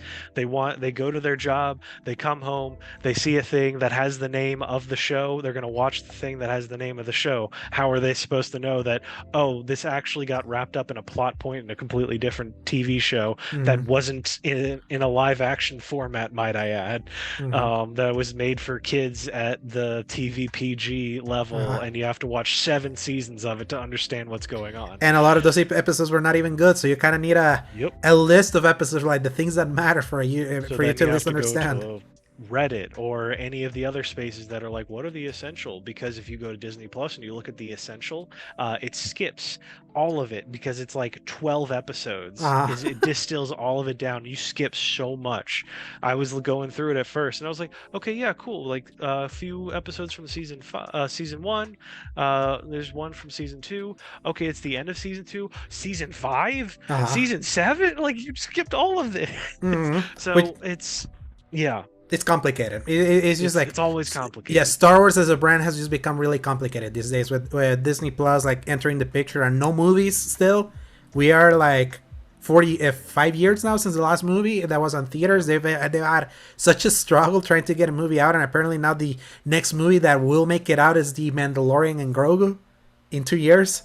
It's like not even the movies that they announced, the 3 movies that they announced at Celebrations is that are gonna be able to like come out on time. So they had to tack on maybe what would have been season 4 of The Mandalorian, even though they already said it was like, no, it's like this movie's happening, but season 4 of The Mandalorian can still also happen. And I'm like, so now we're gonna go into you're gonna watch 2 seasons, then another show, the third season of this show, then a movie, and then the fourth season is like they wildly misunderstood like what made the MCU work, that the interconnectedness of the story of those movies, especially like early MCU pre-Endgame, that was not the point. That was just kind of like an extra cool thing, not that thing. Star Wars completely misunderstood the interconnectedness of stuff. Like you can like, has Elizabeth seen a lot of the MCU, Paul? Yeah, I'm pretty sure she has. Besides, like anything that came out after Endgame. Yeah, so like at least pre-Endgame. So it's like Yeah. I know there's been a lot of people that were able to enjoy Infinity War just with what was presented there. Obviously, they were missing context, but it's like a movie has to like be able to work both ways, or something like Right. story is like not rely so much on the interconnectedness of things. And I know that's where Star Wars is kind of like falling under that trap. And in fact, it's that trap that made me not enjoy Ahsoka as much. Now that we've been removed from it, I haven't really thought about that show much, which it's so sad considering there's like amazing moments later in that season.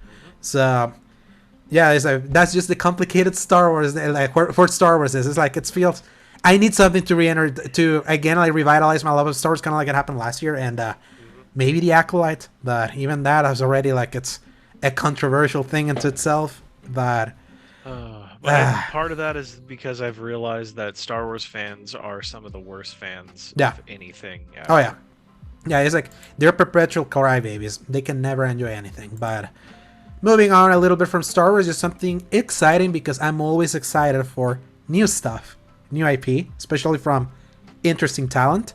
Story number 4 by Tom Ivan of VGC. Jello Brick Games has announced action-adventure title Eternal Strands. The third-person fantasy game will be released for PC and consoles in 2025. Chief Creative Officer Mike Laidlaw, who is best known as the former creative director of the Dragon Age franchise, co-founded Jello Brick Games in Quebec City, Canada in February 2020. His co-founders were fellow AAA industry veterans Thomas Giroux and Frederic Saint Laurent B., all of whom previously worked at Ubisoft on titles including Watch Dogs and Assassin's Creed Syndicate. At the heart of Eternal Strands beats a revolutionary new system for gameplay interactions. Heat spreads, cold chills, and real-time destruction allows for unprecedented creative activity in combat, Jello Brick Games claimed on Tuesday. In this third-person action-adventure game, you play as Bryn, a young and fearless weaver determined to recover her people's cultural home by uncovering the mysteries of the Enclave, a once powerful nation that now lies dormant, it added.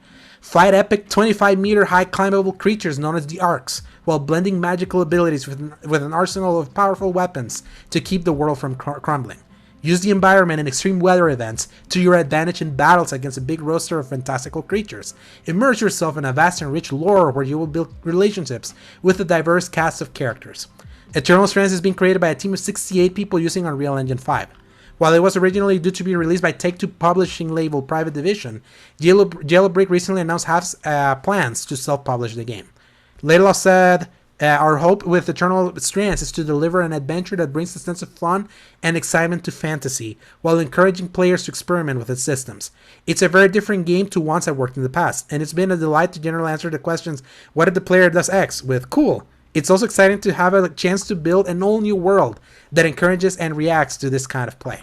So this is the game that I told you, Paul, that Travis went to preview over in Canada. Yeah. And that they're doing the IGN first for it. Was like Monster Hunter mixed with Tears of the Kingdom and Shadow of the Colossus. Yeah, that's what it was. And they showed a gameplay of you fighting one of the bosses today. That's why that was part of the preview. There's a video you can go watch from Travis where he's interviewing the team and they're going over like the gameplay. It looks cool. It actually does look cool. Like it feels like it's ticking all the boxes. Things that I like. The idea of like a Tears of the Kingdom style magic game against like massive bosses. That could have been exactly what Tears of the Kingdom really needed, besides like that one time. But I'm really hoping that. Goodness gracious, my tabs freaked out on me. But yeah, it's one of those like that sounded really cool, and that's where like that preview video is going to be super crucial. I'm going to go find it after we're done with this because I want to find out what that is like. I want to see how that blends with things. Sounds really cool. There's UI and everything. You'll see the game is being shown, so you can go you can go look that over at IGN. So this has been legit like one of the more positive like reveals of a game that I've seen recently. Of like, man, you're like blending interesting, cool stuff and. How cool it's been if people like have not like nudged their nose over the game's cartoony style. I'm like, yes, that's what I need. I need more people to like accept that games can be this, not this heavy, realistic people in a post-apocalyptic world carrying a child. Yeah, making fun of The Last of Us people. Are you looking? I'm just I was getting my thoughts together for something, but I'm also pulling it up so I can watch it later. But anyway, I also appreciate that it kind of looks like the Immortals Phoenix Rising because that was such an underrated style for a game, and then we just never got that again because I feel like Ubisoft didn't try hard enough for it. But anyway, they sent it to die. I'm glad that other people are trying it and that we're getting a real second crack at that concept because more people need to try something like that. And it's like emulation works, you just got to do it right. That's like one of those rules of really good video game making. Nobody cares if you copy it because most of the time the game that you really want is not available or it doesn't have quality of life. You just remake that and copy most of everything, like 99% of it, and then just add some quality of life. You put it back out there, people will eat it up and call it the best indie that they've ever seen. Yeah, and it's interesting coming from like this indie with quite some production behind it. Kind of like what I want is we need to explore the space, and I want like more unique stuff to happen from like independent studios that don't have to respond to publishers that are all about growth and the safe stuff. So, and I mean, Justify, this comes from the guy that created Dragon Age, and they're mentioning something about relationship building and stuff like that. It's just like I want to see a bunch of those interesting things that I like from individual games, kind of like see if they all work together in one specific game. So, hopefully, like you watch the video that Travis put out, Paul, and you enjoy it. And you see, like, this is something that it's scheduled for next year. So, obviously not this year. But the more wins we can get from original stuff, that's going to be healthier. I'd rather this than licensed stuff. So, yeah. I could kind of balance back between the licensed stuff because I still have a soft spot for it. But I get where you're coming from. We need a balance. Licensed stuff can happen. But it does feel like more people are announcing more licensed stuff than original stuff. And I wished we were kind of like in the Shadow of Mordor era where you had your licensed stuff but we're still getting new stuff at the same time. That's how you should always. It shouldn't be one or the other. So, especially because then if it's just licensed stuff, that's the end of creativity. and I wouldn't want that to happen. Bless you. Yes. Yes. Final story, Paul. This makes me happy. Final story by Chris Collin from BGC. Nobu Matsu will compose the main theme for Final Fantasy VII Remake Trilogy's final game. Uematsu is most famous for composing the soundtracks for the first 9 Final Fantasy games and working on numerous subsequent entries. Although Final Fantasy VII Remake and Rebirth contain soundtracks created by different composers, Uematsu still composed the main theme for both games. Hollow for Final Fantasy VII Remake, which plays at the end credits when Cloud and Aerith like pass through the ghost of Saka and Old Cloud, like right at the end. Oh, like yeah. yeah, so that was the song, Yeah, remake. and then No Promises to Keep for Rebirth, the incredible song that they made for this game. So, although Matsu has recently been talking about his career nearing its end, however, he has agreed on camera to finish the set and compose the main theme of the as yet untitled third game in the trilogy. In a new conversation posted on the Square Enix music channel, Uematsu discusses Rebirth with the game's creative director Tetsuya Nomura and writer Kazushige Nojima, which, by the way, the picture that I showed, the black and white, how they filmed it and how Nomura is sitting. Oh, dude. It's so, he's such an edgelord. It's so funny. He's such an edgy man, like down to the tiny minute. It's like God bless Tetsuya Nomura. After discussing the making of No Promises to Keep, Nomura asked Uematsu to commit to composing the theme for the third game. Since you worked on the first and second game in the series, this stands to reason that you have to come back for the third, Nomura says. Not that we've made it official yet, but I'd like to believe you're locked for the next title. You'll do it, right? Uematsu laughs and Nomura reiterates. Again, this isn't an official statement or offer, just a gentleman's agreement, maybe? You will come back for the third game, right? It'd be my honor, Uematsu replies. Are you up to the challenge though? Nomura asks. It's going to be hard to surpass the songs you've already composed for us. What are you going to do? For starters, Uematsu jokes, I'm going to take a vacation. In an interview in February, Uematsu said he doesn't think he'll be able to compose an entire game soundtrack ever again. As far as Final Fantasy is concerned, I'm still involved by writing the main themes for the games, he told German publication Seed Online. But I don't think I'll compose music for a whole game again. You would have to give it a full throttle for 2 or 3 years, and I don't think I have the physical and mental strength to do it anymore. In the latest video, Uematsu said he had sense of finality about his Final Fantasy VII Rebirth theme, No Promises to Keep, and that he was satisfied with what he had made. Of course, it's great to see new people giving this series their all and making great games, but he was happy to get back in the saddle to contribute again, he explains. In 10, 20 years, when it's my time to go, I look back on this moment with tears in my eyes. Uematsu is the heart and soul of why Final Fantasy is what it is. A lot of this music of Rebirth is original stuff that he composed back then that has been like recomposed by like the new by the new composers. Like these were themes that were back then that they have elevated obviously to modern standards, but he still got it when he did No Promises to Keep.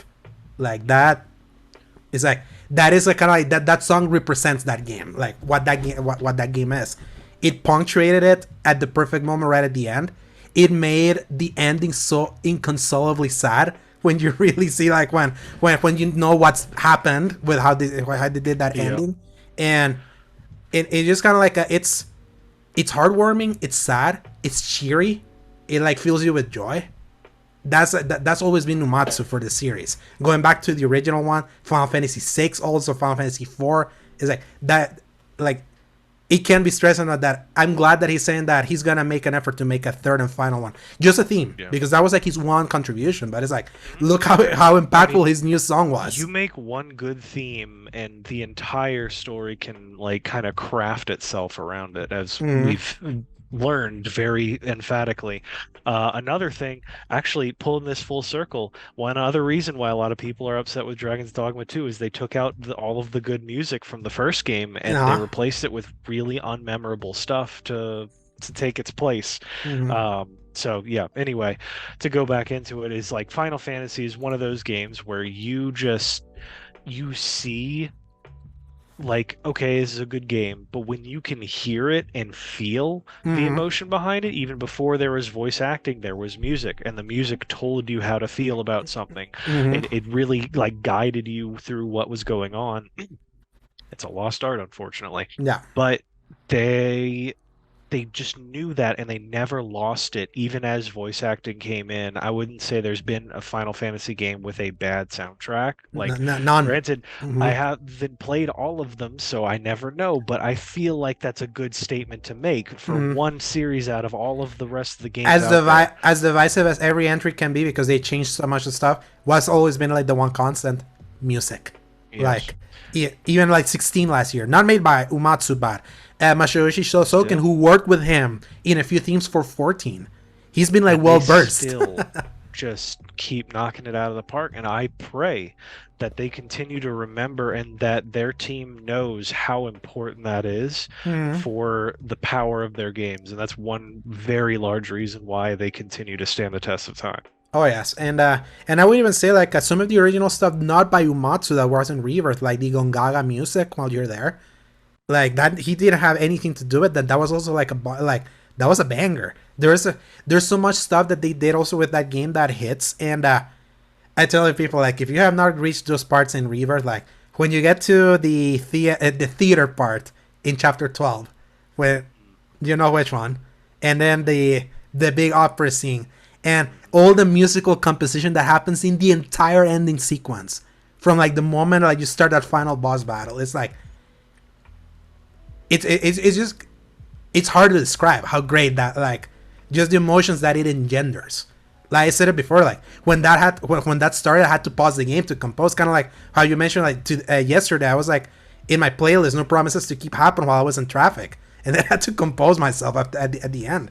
It's like it just hits those emotional moments, and that's always gonna be the legacy of Final Fantasy. And if this is kind of like his final contribution to like the franchise, like whatever that third entry is that's gonna come in 2 or 3 years, that'll be so fitting, because it's like his music told the story of those games when there was no voice acting, when there was like when you didn't know like Aerith's theme happening during her moment in like, halfway through that original FF7 game, like what that told, like how that feels, and like, how you feel every time you listen to it. It's like it's just like it's timeless. So thank you Nomura for getting the gentleman agreement for him.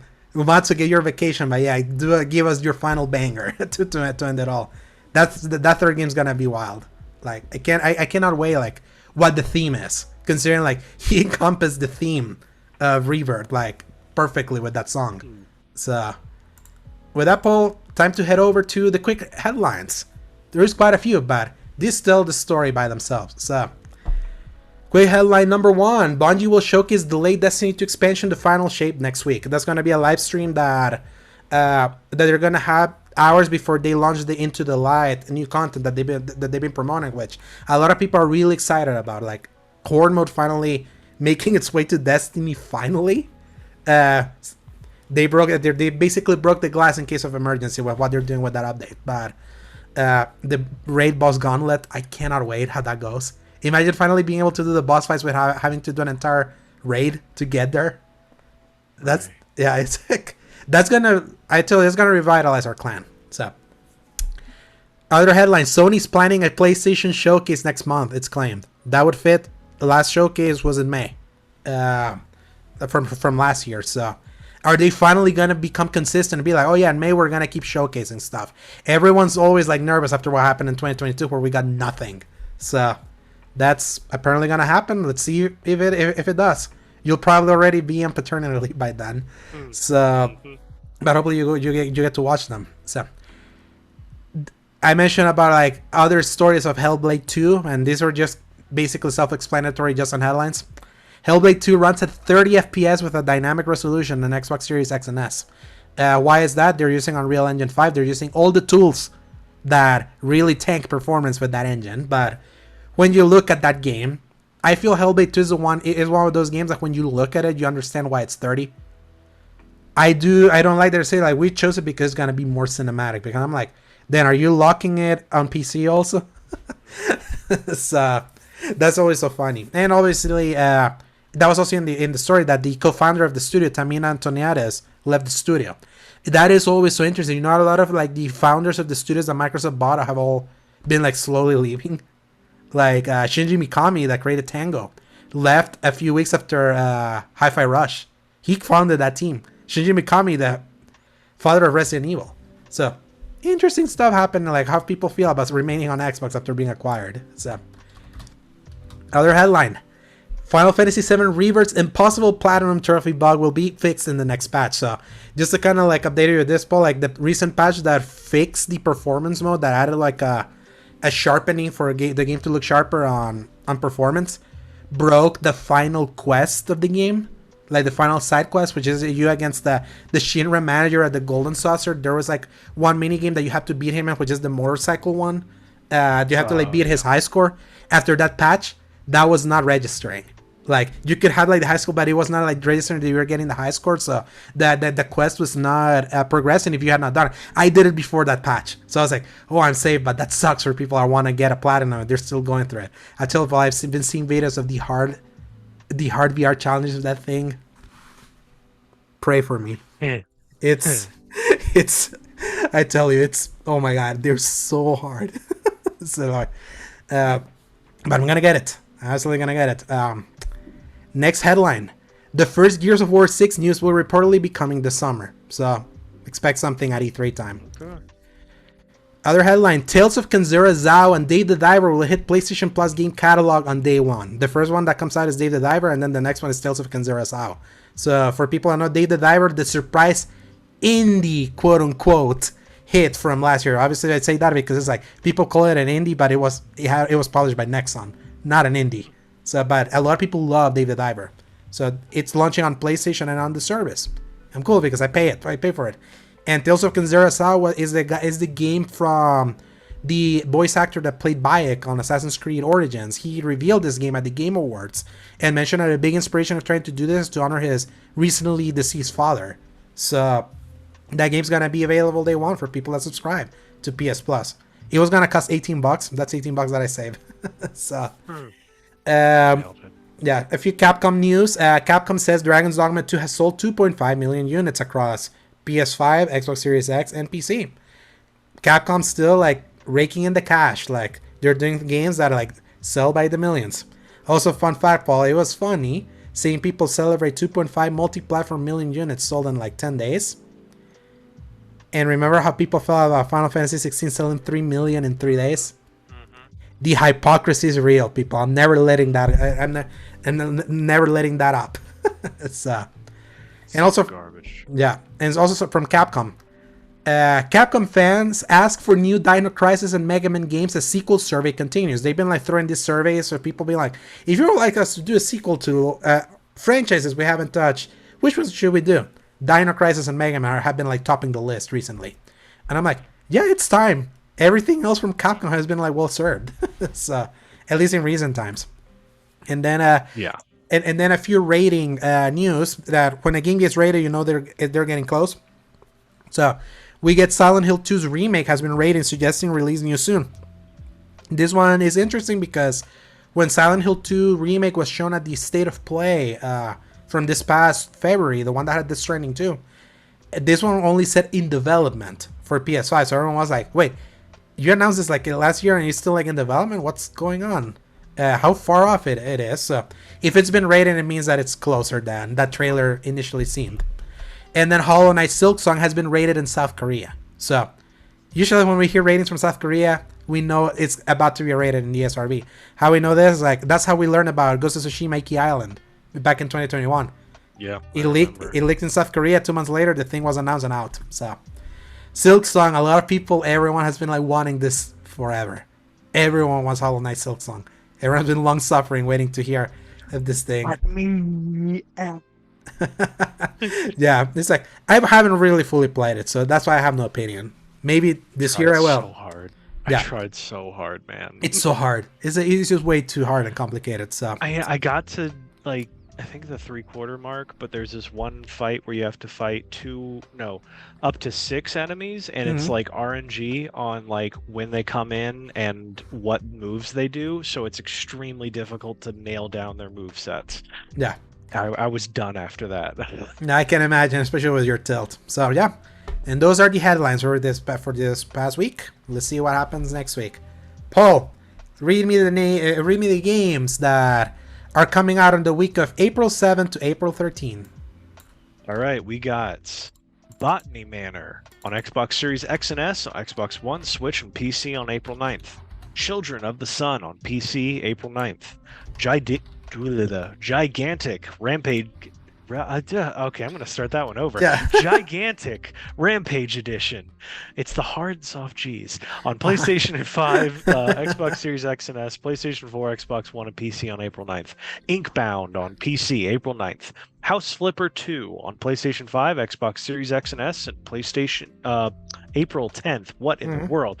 Let's Revolution. There's an exclamation point in the middle there. PlayStation 5, Xbox Series X and S, PlayStation 4, Xbox One, and Switch on April 11th. And Slave Zero X. That's got to be one of the edgiest names I've ever seen. On the Switch on April 11th. Yeah, let me see what is and this. That is it. Oh yeah, just click. Just click into Slave Zero X and look at that picture. It'll tell you everything. Immediately. That tells me all I need to know. Yeah.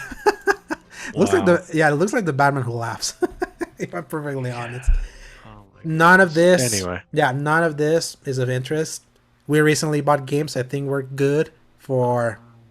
Yeah, I think I am good. Yeah, what Gigantic is this? Was this? Yeah, Gigantic was like a MOBA that disappeared and is coming back. So I remember, I think it was Bethesda was doing it, and then it didn't. I don't know. So yeah, it's like right now. April to me is until Tales of Kenzera's out on April 23rd. I forgot to talk about the Stellar Blade demo. I did play that. Oh yeah, I'm sure that was a fun experience for you. I still haven't because I've had so much other things going on right now. Yeah, since you're still playing Rise of the Ronin, wait until you beat it, and then wait a little bit because like shockingly, Rise of the Ronin is the faster game.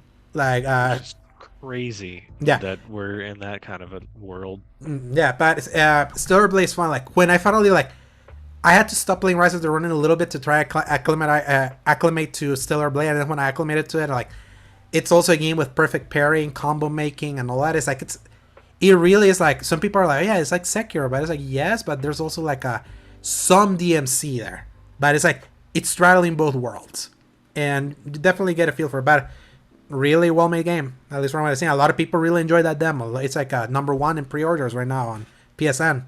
Definitely a lot of people want their sexy chicks. Paul, where can people find you?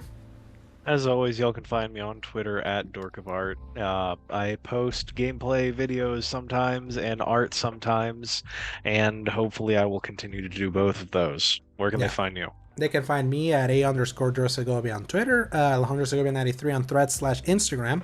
And my written content about seasongaming.com and thecriticalcorner.com. You can read my reviews for The Last of Us Part 2, Skull and Bones, Grand Blue Fantasy Relink, and Final Fantasy VII Rebirth over at Season Gaming right now. Still, I think my next review, ironically, will also be Final Fantasy with 16's Rising Tide DLC coming in 2 weeks. That's so soon. I can't wait. I'm still feasting on Final Fantasy right now. I didn't even mention it in what we've been playing, but I've also been playing through the OG FF7 just to kind of get an idea of what Part 3 could be or how much left they have in story. So, still not tired of that series. So, Paul, always fun having you here. Everyone else, thank you so much for listening to this week's episode.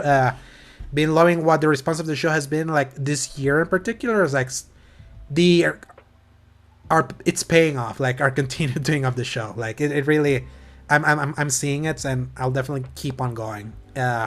Oh yeah. And even when I lose you, I know I can still hold the fort for a little bit.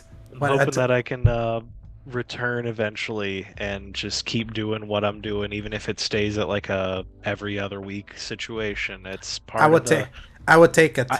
I need the outlet. Yeah. Yes, I would definitely. And who knows? Maybe in your paternal leave you get antsy if they want to do a one in that.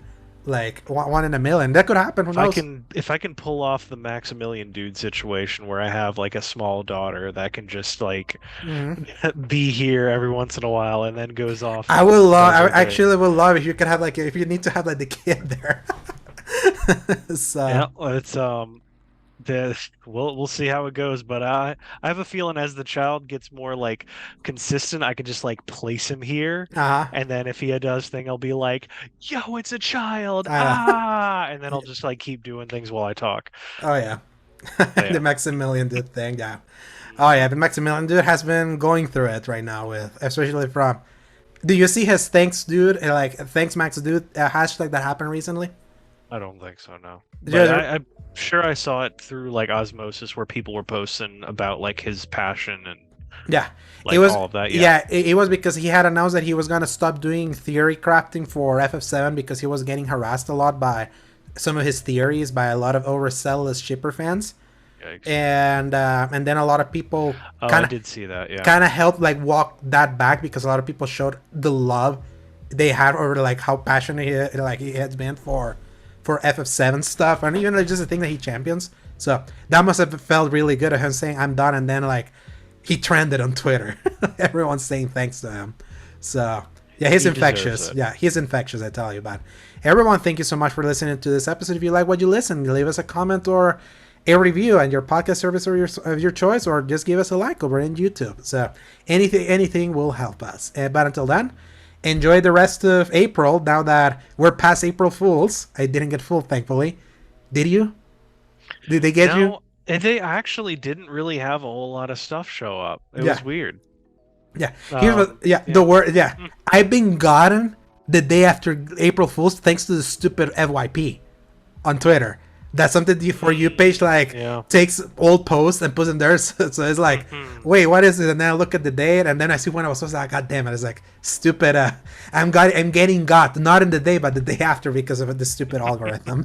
But yeah, we're past April Fool's Day. It's like we're 4 months into 2024 now. The summer is literally around the corner. This month is just gonna fly by, Paul. It is absolutely gonna fly by. But can't wait to see where it takes us now that we're like in. Trying to figure out how this rest of the year will go, gaming wise and other stuff. So, but until then, people, thank you so much. Enjoy the rest of your week. Play some games and press X to play. Good night, everybody. Hasta la vista, baby.